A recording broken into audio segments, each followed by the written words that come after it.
Welcome to the Montrella Cowan Show, where your business and income will rise and flow. Tune in for electrifying interviews that inspire and wealth strategies that light the fire. All crafted to help you build and sustain a seven-figure empire. I'm your host, Montrella Cowan, USA Today bestselling author, keynote speaker, high-ticket coach, and entrepreneur. Let's make your dreams come true and watch your success soar through. I am so excited to introduce to you this next guest, Mr. Jamel Jackson from Atlanta. I call it Atlanta, okay? Now, he is a music producer, a philanthropist, and a community activist. My man is busy, and he got some more jewels that he's going to drop with us. So let's just get right into it. I'm just going to shut up so we can talk to the man. How are you doing, Jamel? I'm doing well. Music artist. Okay. Yeah. So not music producer, music artist. Yeah, I haven't produced any music. Like in terms of like most time when you say music producer, is dealing with somebody that's either probably doing some engineering or beat making. Got it. But you do the writing, so that's not producing. No. Thank you for clarifying that. So he's an actual music artist. Yeah. And writer. And that writer. Seems, I'm songwriter. A writer, so I'm like, that writing piece seems like a thing. Yeah, I mean, most of my music comes to me through dreams. So I kind of jot down what I hear when I wake up. Okay. Yeah. Wow. Yep. That's powerful. Tell us more. If it comes to me, sometimes it's like it'll be an entire chorus, or I'll be in a setting and I'll be there in the dream and I'm saying something, or I'm saying a song or a rap, because I rap. I write music that gives people hope and exit strategy. Okay. So in a particular dream I had, I was rapping, and I was like, I never heard. I'm in a dream listening to myself, and I'm like, I never heard that before. Wow. But I'll wake up and I'll remember a few of those lines, and then I'll start the song that way. That's so powerful. So tell us more about that. Like, how old were you when that started?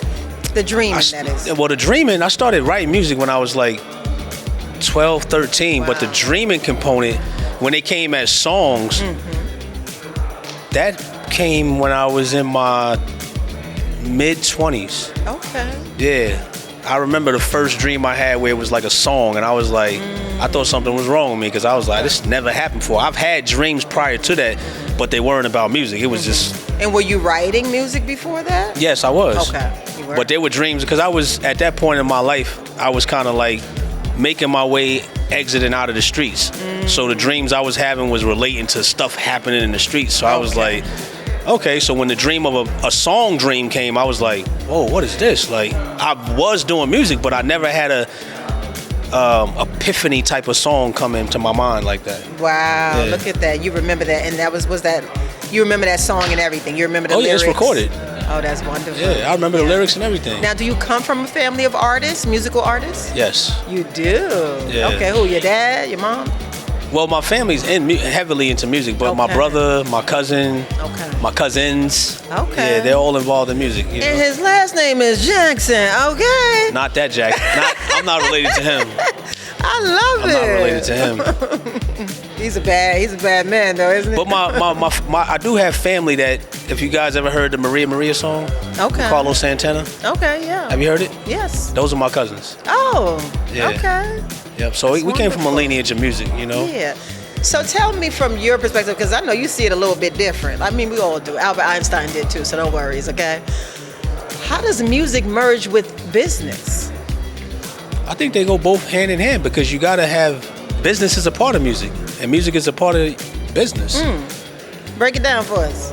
I say that because right in this moment, you think about it, when you hear ads or you see TV commercials, they're utilizing music as a weapon of influence to, let me not say weapon, but as a lure of influence to pull the person in. People that have podcasts utilize music.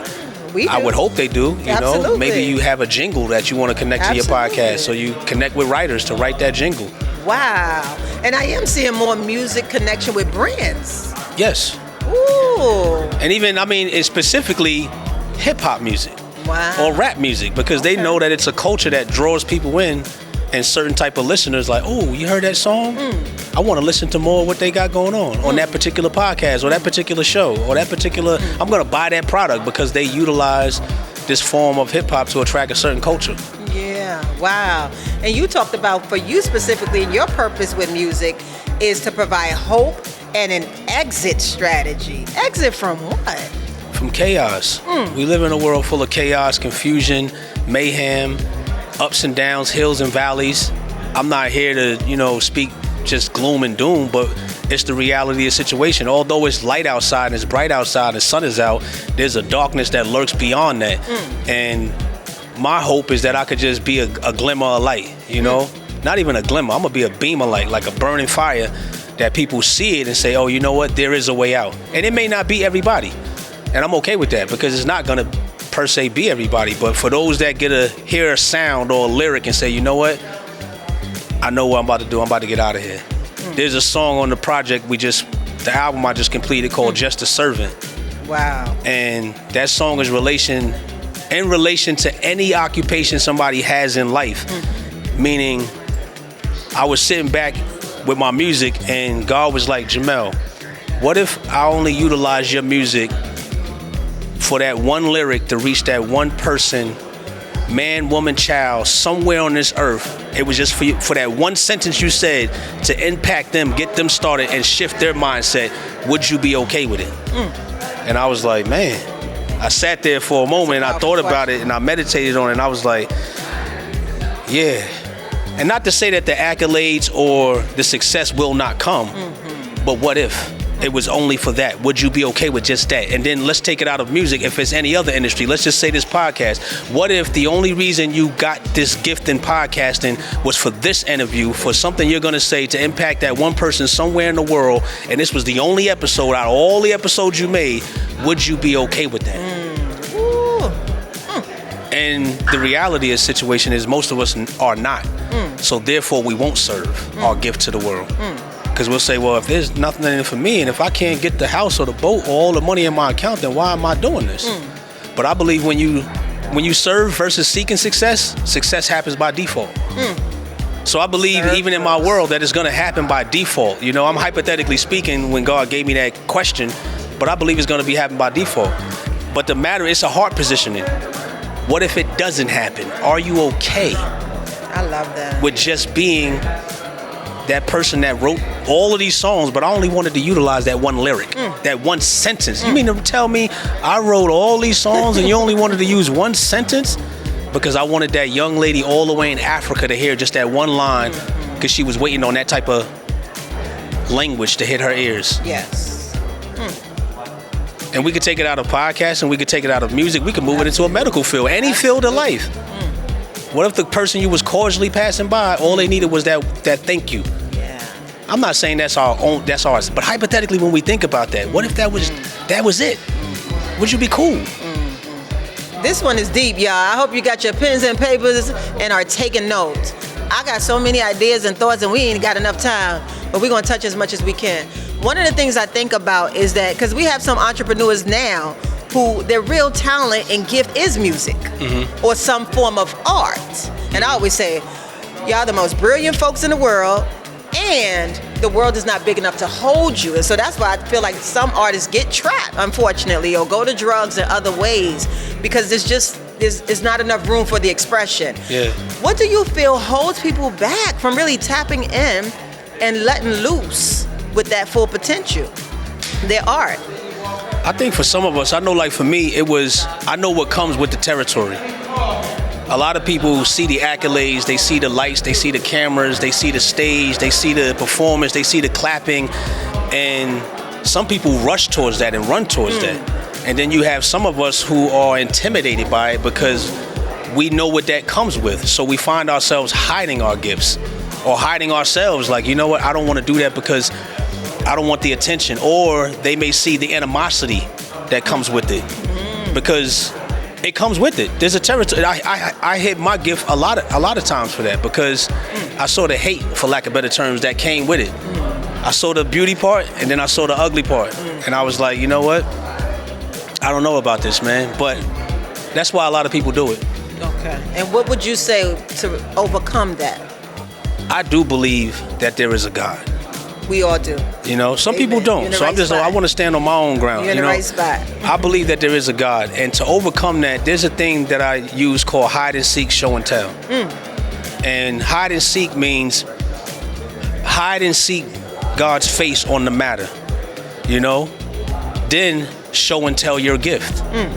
But a lot of times what we get caught up in, like I explained earlier, is we get caught up in the accolades, the lights, camera, action. So we go hide and seek, show and tell, hide and seek, show and tell, show and tell, show and tell, show and tell. Now we remove the hide and seek portion that keeps us grounded, not realizing that the show and tell, the stage, the platform, there's a level of warfare that comes with. And so if you understand that, then you won't be as quick to rush towards it. Like, yeah, sign me up, put me on the stage. Right. Do you sure you want that stage? Well, I seen such and such on the platform, and I saw, him on the platform, and I saw how they do it.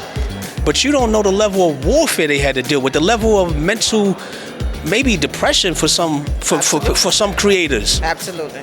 So therefore, I'd rather it happen organically or keep my mindset in that hide and seek. Okay. So if you don't see me, I'm hiding and seeking.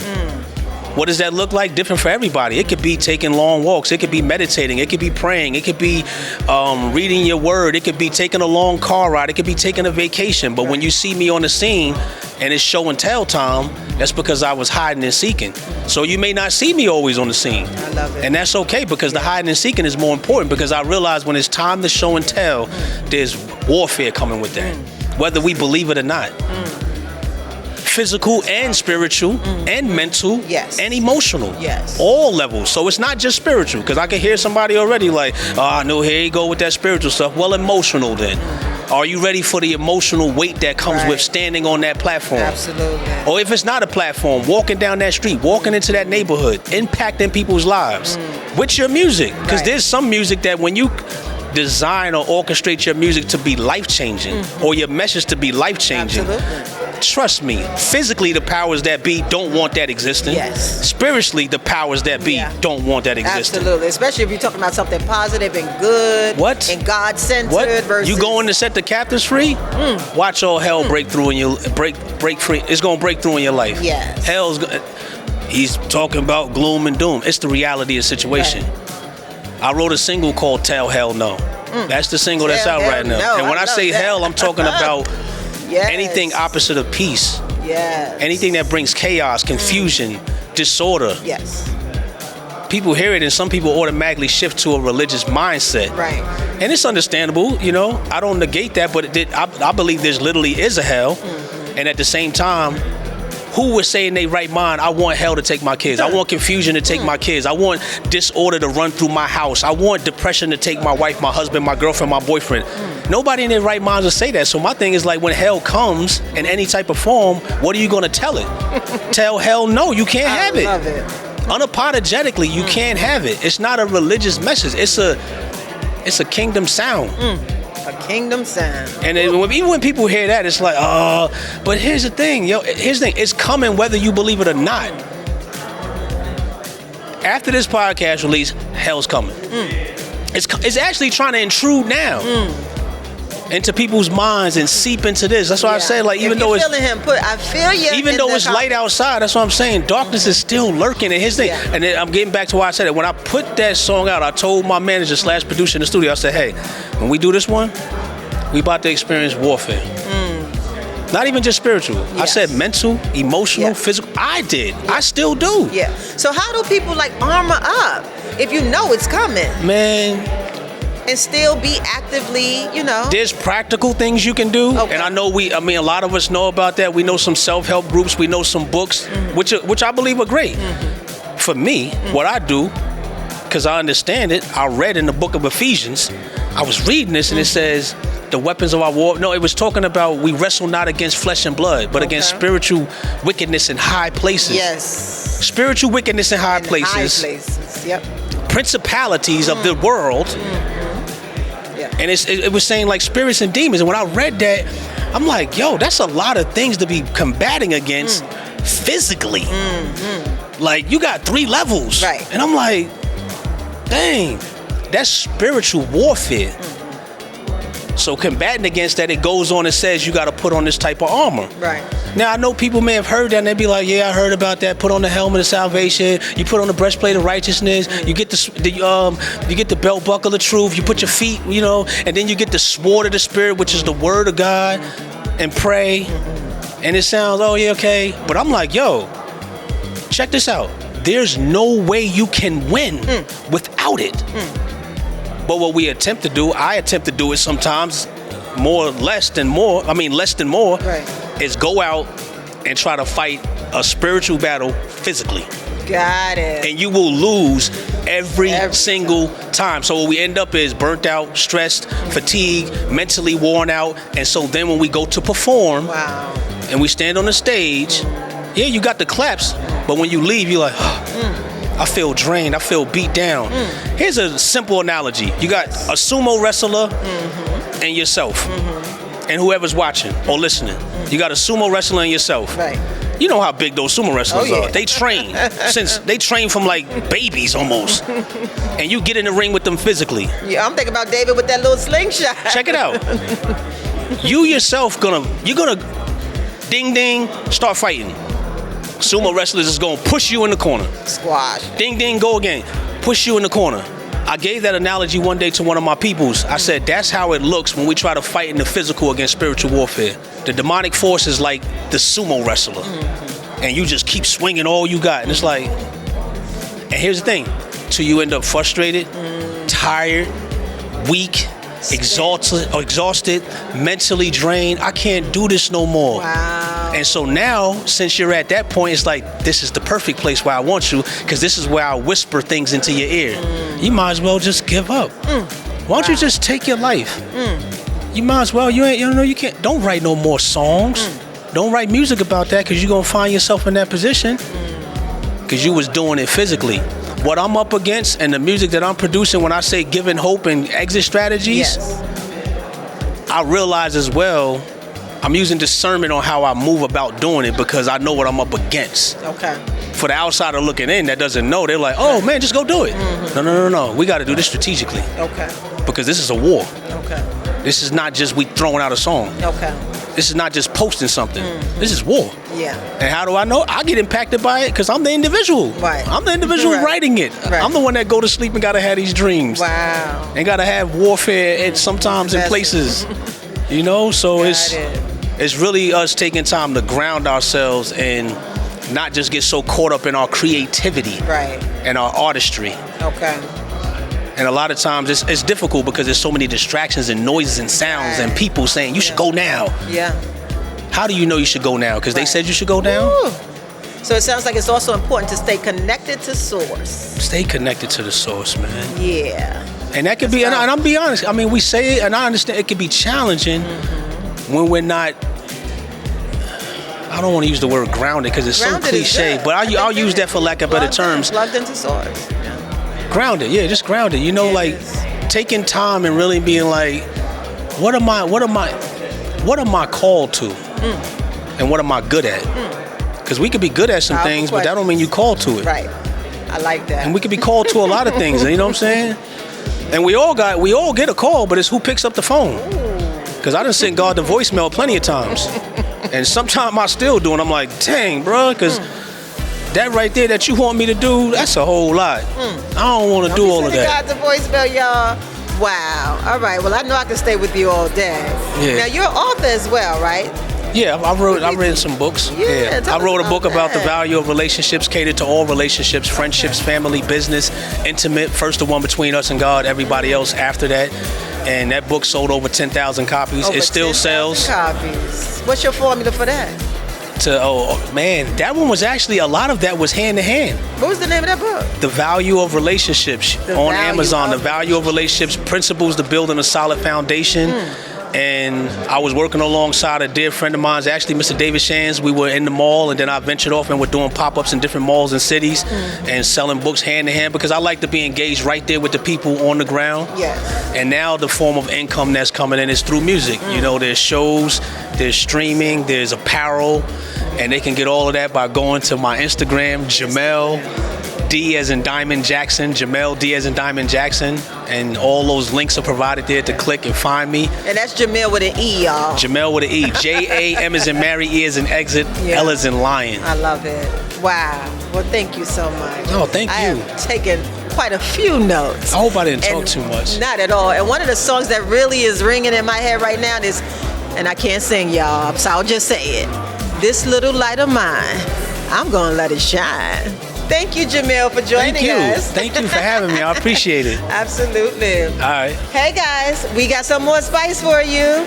Woo! Drop your comments below about how you enjoyed Jamel, and please do share this. See you later. Peace. Did I do okay for you? All right. I tried to be sure. Thanks for tuning in. I hope you're feeling inspired within. If what you've heard has added some shine to your life and business design, share it with friends and leave a review on Apple Podcasts and Spotify so more can join the ride too. You can find more wealth-packed hacks and resources all in one place at MontrellaCowan.com. Your success is just a click away. Or drop me a line at contact@MontrellaCowan.com. I'm always here to help you along. See you in the next episode where we'll keep the momentum and flow.